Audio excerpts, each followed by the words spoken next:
प्यारे बच्चों नमस्कार।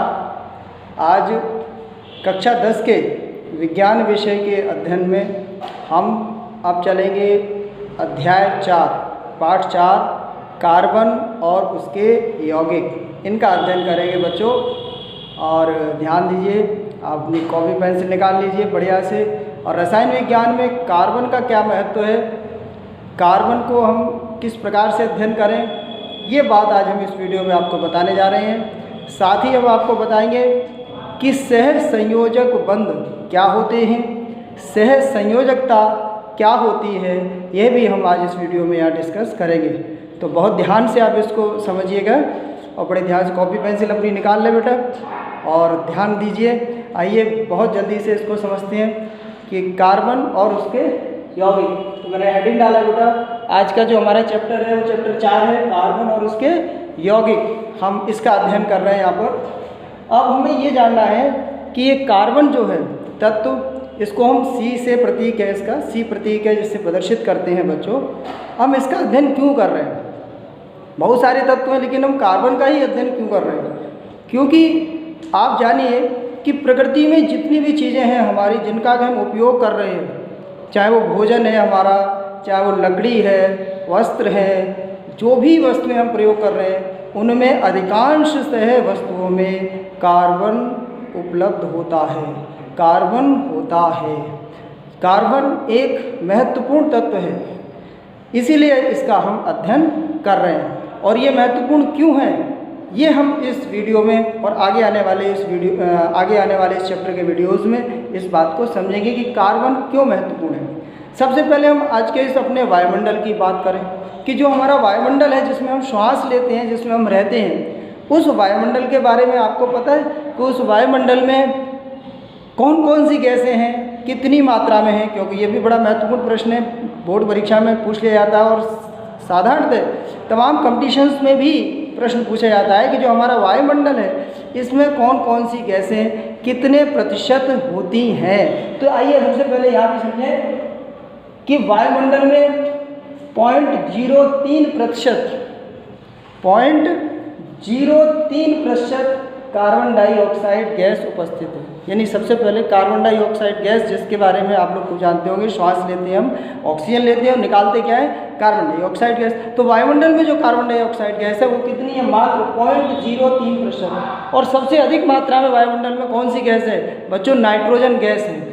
कौन सी गैस है, नाइट्रोजन गैस है, जो कितने प्रतिशत है, 78%। ये प्रश्न अक्सर पूछा जाता है, वायुमंडल में सबसे अधिक मात्रा में कौन सी गैस उपस्थित होती है, तो हम लोग इसको गलत कर देते हैं।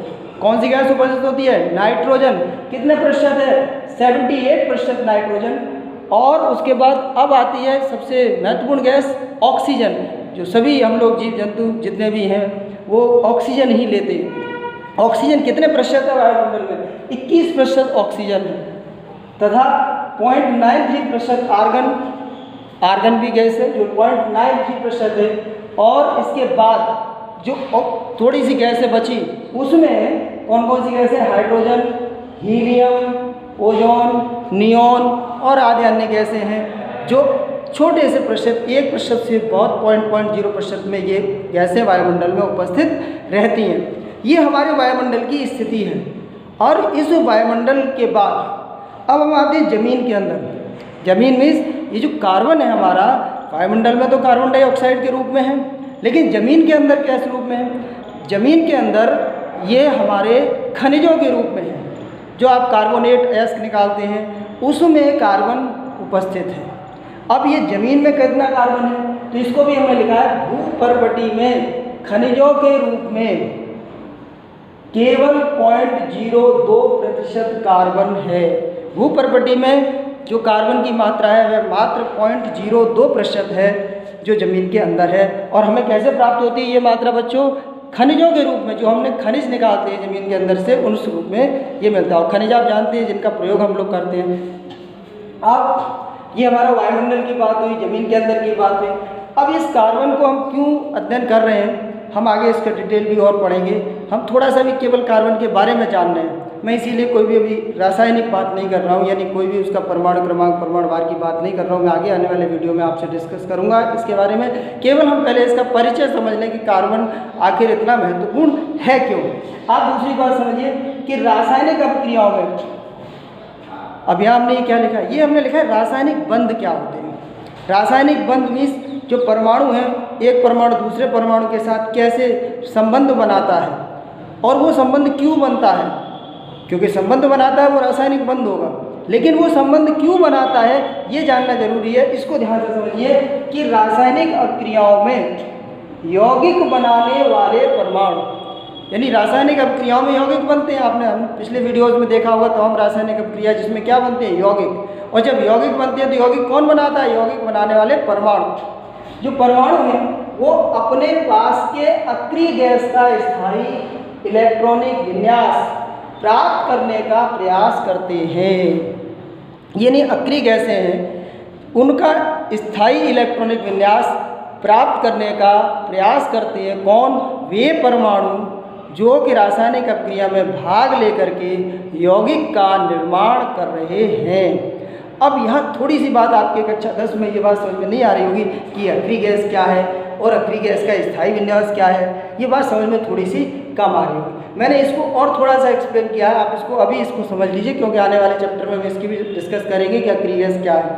लेकिन यहाँ हम इसको समझ लें बहुत शॉर्ट में कि परमाणु, इसका मतलब क्या है, अर्थात यानी इस पूरी बात का क्या मतलब है उसको शॉर्ट में समझें। परमाणु अपने बाहरी कोश में 8 इलेक्ट्रॉन पूरे करने का प्रयास करता है।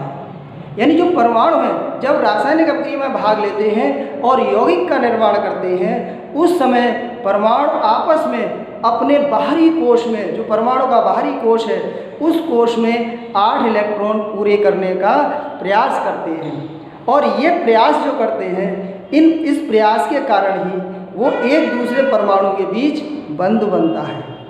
ये प्रयास में या तो एक परमाणु अपने इलेक्ट्रॉन्स दूसरे परमाणु को देता है, या दूसरा परमाणु एक दूसरे परमाणु से इलेक्ट्रॉन लेता है, या इलेक्ट्रॉन्स की साझेदारी करते हैं कि भाई मैंने 2 इलेक्ट्रॉन उसको दिए, उसने भी 2 इलेक्ट्रॉन उसको दिए, तो हमने दो की साझेदारी कर ली।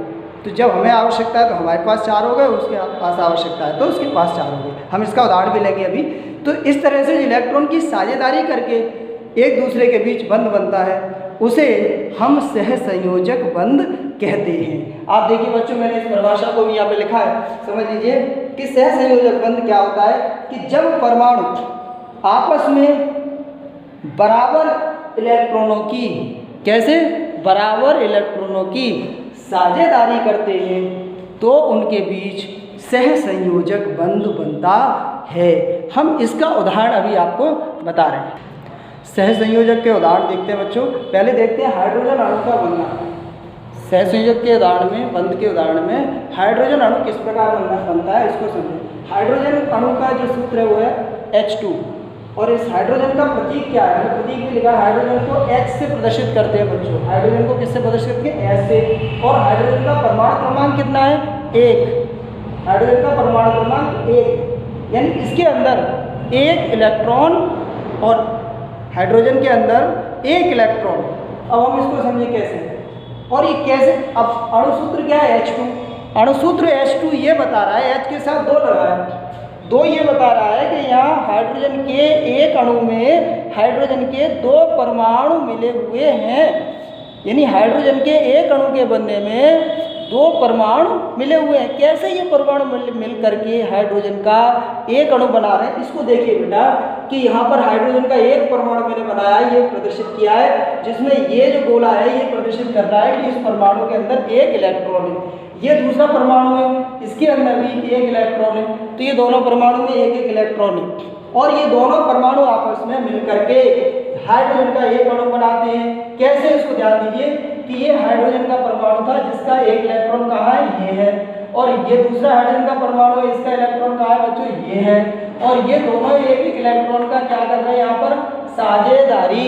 इसमें भी 2 हो गए, इसमें भी 2 हो गए, तो ये एक दूसरे के साथ साझेदारी कर रहे हैं। और जब साझेदारी कर रहे हैं कितने इलेक्ट्रॉन की साझेदारी हो रही है, दोनों परमाणु एक एक इलेक्ट्रॉन की साझेदारी कर रहे हैं। इसलिए इनके बीच जो बंध बन रहा है वो सहसंयोजक बंध तो है ही, परंतु सहसंयोजक बंध होने के साथ उसका नाम हो गया एकल सहसंयोजक बंध। कैसे इसका नाम दिया मैंने, एकल सहसंयोजक बंध। अर्थात जब दो परमाणुओं के बीच एक एक इलेक्ट्रॉन की साझेदारी हो तो उनके बीच एकल सहसंयोजक बंध बनता है। साथ ही इसका अणु सूत्र क्या हो गया, H2 जो मैंने आपको बताया था, और इसी को हम संरचना सूत्र में या बंधन के रूप में किस तरह से लिखेंगे, H डैश H। ये डैश बता रहा है कि एक एक इलेक्ट्रॉन की साझेदारी हो रही है। H और H अर्थात H के दोनों परमाणुओं के बीच एक एक इलेक्ट्रॉन की साझेदारी हो रही है, तो इस साझेदारी को हम एक डैश से प्रदर्शित करते हैं। इस तरह से ये H डैश H भी अगर लिखा हुआ है तो ये भी हाइड्रोजन का अणु सूत्र, ये अणु को ही प्रदर्शित कर रहा है, परंतु इसका नाम हो गया संरचना सूत्र, क्योंकि ये हाइड्रोजन के अणु की संरचना प्रदर्शित कर रहा है, इसलिए H डैश H भी हम लिखते हैं। अब एक और बात, ये कैसे इसने एक एक की साझेदारी की, हमने जो अक्रिय गैस की बात की थी वो यहाँ पे कौन सी है, क्या है, उसको भी समझ लीजिए कि हाइड्रोजन परमाणु अपने निकटस्थ अक्रिय गैस हीलियम, हम आगे पढ़ेंगे तो हाइड्रोजन के नज़दीक हीलियम एक अक्रिय गैस है, उसका जो इलेक्ट्रॉनिक विन्यास है, उसका जो स्थायी इलेक्ट्रॉनिक विन्यास है, उसको यह प्राप्त कर रहा है। उसका इलेक्ट्रॉनिक विन्यास 2 है, ये उसको प्राप्त कर रहा है। इस तरह से ये एकल सहसंयोजक बंध का उदाहरण हुआ। उदाहरण में हमने क्या लिया, हाइड्रोजन अणु का बनना। अब देते दूसरा उदाहरण लेते हैं, ऑक्सीजन के अणु का बनना। ये भी बड़ा महत्वपूर्ण है। देखो हाइड्रोजन ऑक्सीजन कैसे पड़ी हुई है, ऑक्सीजन का अणु कैसे बनता है बच्चों, इसको गौर करें। ऑक्सीजन के अणु का बनना, ऑक्सीजन का प्रतीक क्या होता है बेटा, O। ऑक्सीजन को O से प्रदर्शित करते हैं, और ऑक्सीजन का परमाणु क्रमांक कितना है, 8, अर्थात ऑक्सीजन के परमाणु में 8 इलेक्ट्रॉन बाहर होंगे। लेकिन ये 8 इलेक्ट्रॉन कैसे होंगे, यानी ऑक्सीजन के परमाणु की अगर हम बात कर रहे हैं तो ये 8 इलेक्ट्रॉन ऑक्सीजन के परमाणु में किस प्रकार से होंगे, ये कक्षा 9 में आपने पढ़ा होगा। मैं यहाँ थोड़ा सा बता देता हूँ आपको कि ऑक्सीजन का है पहली कक्षा में ऑक्सीजन के परमाणु में कितने इलेक्ट्रॉन होंगे, 2, और उसके बाद दूसरी कक्षा में कितने इलेक्ट्रॉन होंगे, 1 2 3 4 5 6, यानी 6 इलेक्ट्रॉन कौन सी कक्षा में होंगे, दूसरी कक्षा में होंगे। पहली कक्षा में 2 इलेक्ट्रॉन और दूसरी कक्षा में 6 इलेक्ट्रॉन, तो क्या बना 2,6। ये बन गया इसका इलेक्ट्रॉनिक विन्यास। इसीलिए हमने लिखा है कि ऑक्सीजन का प्रतीक O, परमाणु क्रमांक 8 और ऑक्सीजन का इलेक्ट्रॉनिक विन्यास 2,6, जो ये बताता है कि ऑक्सीजन के परमाणु की बाहरी कक्षा में, सबसे बाहरी कक्षा में, बाहरी सेल में 6 इलेक्ट्रॉन होंगे। अब ये 6 इलेक्ट्रॉन हैं, तो ये 6 इलेक्ट्रॉन अपनी इस कक्षा में 8 इलेक्ट्रॉन पूरे करने का बेटा प्रयास करते हैं।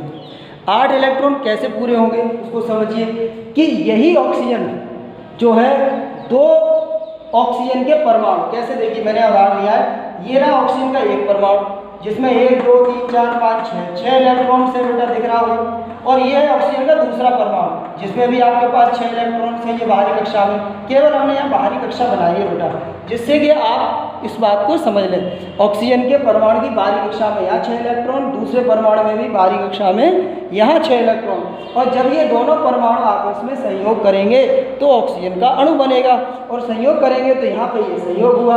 देखिए ये ऑक्सीजन का पहला परमाणु, ये ऑक्सीजन का दूसरा परमाणु। यहाँ गौर से देखिए कि जो पहले परमाणु के 1 2 3 4 तो ये, और अंदर ये 2 इधर आ गए, अर्थात ये 2 इलेक्ट्रॉन इस दूसरे ऑक्सीजन के परमाणु के साथ साझेदारी कर रहे हैं। कितने, 2 इलेक्ट्रॉन। ठीक इसी प्रकार जो दूसरा ऑक्सीजन का परमाणु है, ये इसके भी 1 2 3 4, ये तो बाहरी सेल में है ही, लेकिन इनके साथ ये 2 परमाणु वाले देखिए 1 2, ये भी इसी सेल में है, लेकिन साझेदारी कर रहे हैं दूसरे परमाणु के साथ।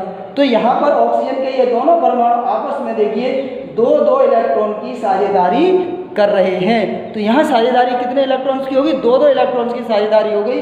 इसलिए यहाँ पर कौन सा बंध बन गया, द्विसहसंयोजक बंध, यानी अर्थात 2 परमाणुओं के बीच जब 2 इलेक्ट्रॉनों की साझेदारी हो तो वहाँ द्विसहसंयोजक बंध बनता है। और इसको प्रदर्शित कैसे करते हैं?